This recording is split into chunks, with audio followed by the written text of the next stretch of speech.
Hello guys, welcome to this channel. आज की इस वीडियो में हम क्लास 11-12 ये कंबाइन हुआ था ग्रीन ओलंपियाड, उसका सॉल्यूशन देखेंगे। ये लेवल 4 था, मतलब फर्स्ट लेवल क्लास 4-5 के लिए होता है। सेकंड लेवल क्लास 6-7-8 के लिए होता है। थर्ड लेवल 9-10 और फोर्थ लेवल क्लास 11 और 12 दोनों के लिए सेम था। तो चलिए इनका सॉल्यूशन देखते हैं। तो पहले फर्स्ट क्वेश्चन जो 1 से 1 to 50 थे, ये थे क्लास 4 के लिए। 51 to 100 मतलब ये बुकलेट मिला था, उसमें 200 क्वेश्चन था। तो ये क्लास 6-7-8 के लिए था। और 101 से 150 ये 9-10, और 151 से 200 जो क्वेश्चन है वो क्लास 11 और 12 दोनों के लिए है। तो घबराइए मत, ये आपका जो क्लास 11-12 का जो ये ओलंपियाड है, क्वेश्चन नंबर 151 से शुरू होता है। तो फर्स्ट क्वेश्चन का इसमें आंसर था national mission on pollution control. Question number second, इसमें सेकंड का आंसर था biodiversity is the term popularised by Edward Wilson. तो इसमें मतलब क्या क्या डिस्क्राइब किया गया था? Genetic diversity, species diversity and ecosystem diversity. All of the above इसका आंसर हो जाएगा option D. Question number third, इसका करेक्ट आंसर हो जाएगा stratification, this vertical distribution of different species as different levels known as stratification. Question number fourth, these metals used in catalytic converters platinum, palladium and rhodium। Fifth question, ये PM है जो particulate matter, ये 2.5 या 2.5 से कम होना चाहिए। Question number 6, 1981 में पास हुआ था pollution act, air pollution act, और 1987 में इसको लागू होते होते 6 साल लग गए थे। कोई भी एक्ट होता है वो पार्लियामेंट से पहले तो पास होगा, बाद में उसको लागू किया जाता है। क्वेश्चन नंबर 7, कैटालाइटिक कन्वर्टर कौन सा फ्यूल इसमें रहते हैं? तो इसका जो स्पेशलिटी होती है ये होती है unleaded petrol as lead lead में inactive the catalyse. Question number 8, agenda 21 था, इसको फर्स्ट अर्थ समिट के नाम से भी जाना जाता है। फर्स्ट अर्थ समिट जो ब्राज़ील में हुआ था, ये रियो डी जेनेरिया में 1992। क्वेश्चन नंबर 9, तो इसका करेक्ट आंसर हो जाएगा मीथेन जो है, ये सेफ्टी टैंक में भी इसका इमिशन होता है, जिससे बहुत सारे इंडिया में मजदूर लोग मारे जाते हैं, और राइस में भी। तो ऑप्शन बी इसका करेक्ट आंसर हो जाएगा। Question number 10th of this olympiad, इसका करेक्ट आंसर हो जाएगा all of the above. Secure transportation facility, high passenger capacity and energy efficiency. Question number 11, जो इंटरनेशनल पैनल क्लाइमेट चेंज पे बना था, ये कब एस्टेब्लिश हुआ था? 1988 में। अरे क्या, तो ऑप्शन डी इसका राइट आंसर हो जाएगा। Question number 12th of this olympiad for classes 11 and 12, इसका करेक्ट आंसर हो जाएगा option D. 13th question, nitrogen, इसका राइट आंसर हो जाएगा this is present in maximum concentration in our atmosphere. तो ये शायद 71% वही है, 78% 21% ऑक्सीजन और बाकी जो बच गई। उसके बाद question number 17th 15th, LPG connections, इसका राइट आंसर हो जाएगा।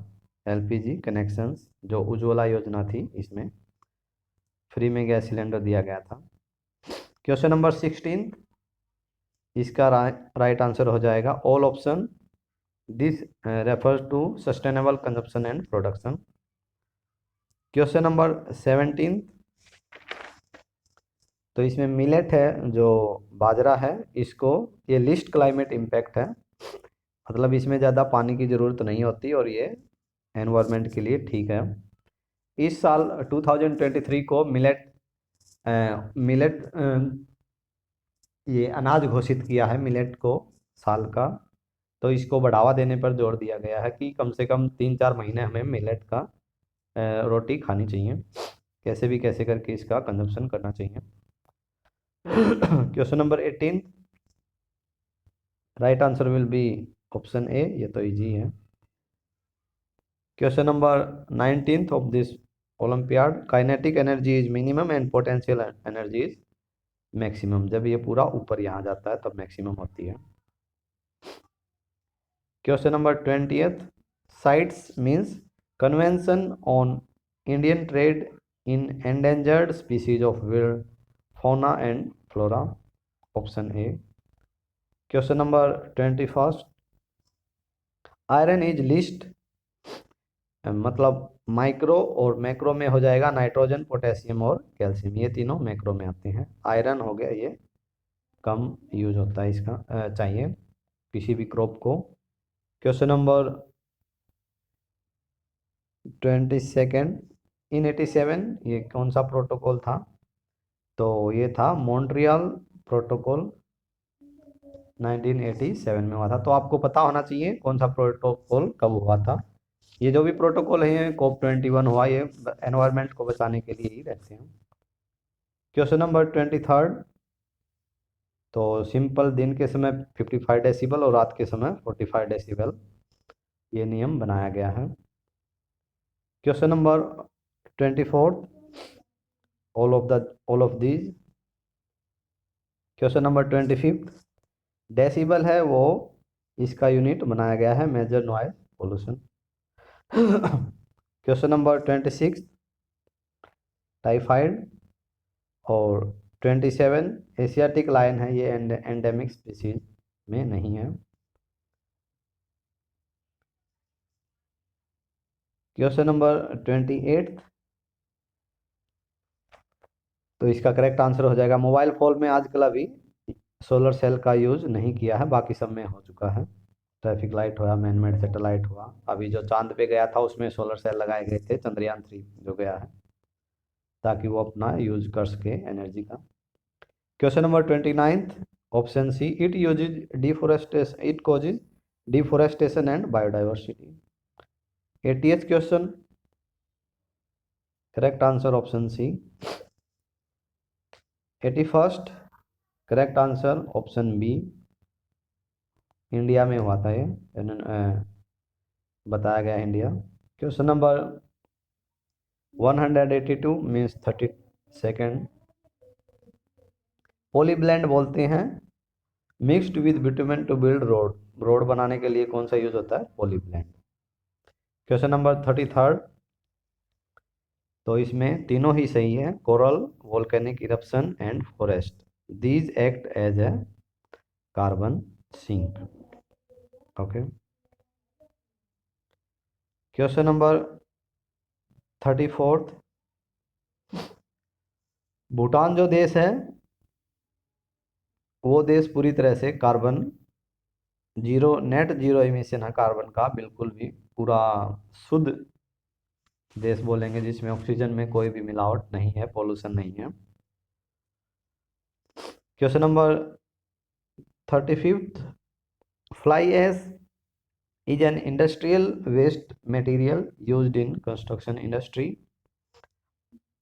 36th question, one of the following which material can be recycled multiple time? तो ये एल्यूमिनियम है, इसको हम मल्टीपल टाइम यूज कर सकते हैं।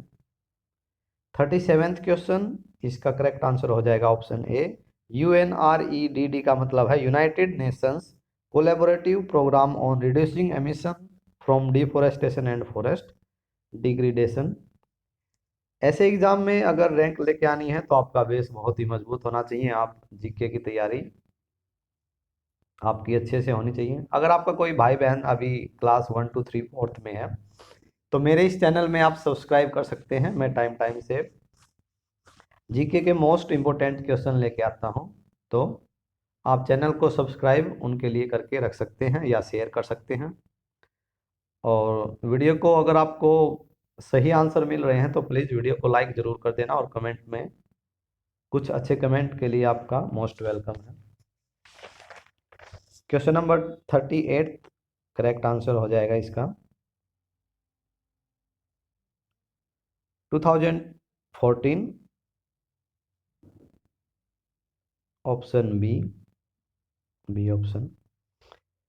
Question number 39 photochemical synthesis is related to ozone formation. Photochemical synthesis. Question number 40th of this Olympiad. Correct answer Kyoto Protocol. 41st question. EIA किसके लिए है ये? Environmental Impact Assessment. This is both beneficial and adverse. Question number 42. GIS किसके लिए है? Geographical Information System. It is designed to capture, evaluate, manipulate, handle and view all forms of geographical and spatial information and data. Question number 43rd. Correct answer will be the Statue of Unity. Gujarat से ये हुआ था इसका inaugurate mission life. Question number 44th. What is the implementation of timeline of mission life? ये 2022 to 2028 के अंदर इसके जो ऑब्जेक्टिव थे उनको अचीव करना है. Focus of mission line in phase second में क्या है? तो इसका करेक्ट आंसर हो जाएगा चेंज इन सप्लाई.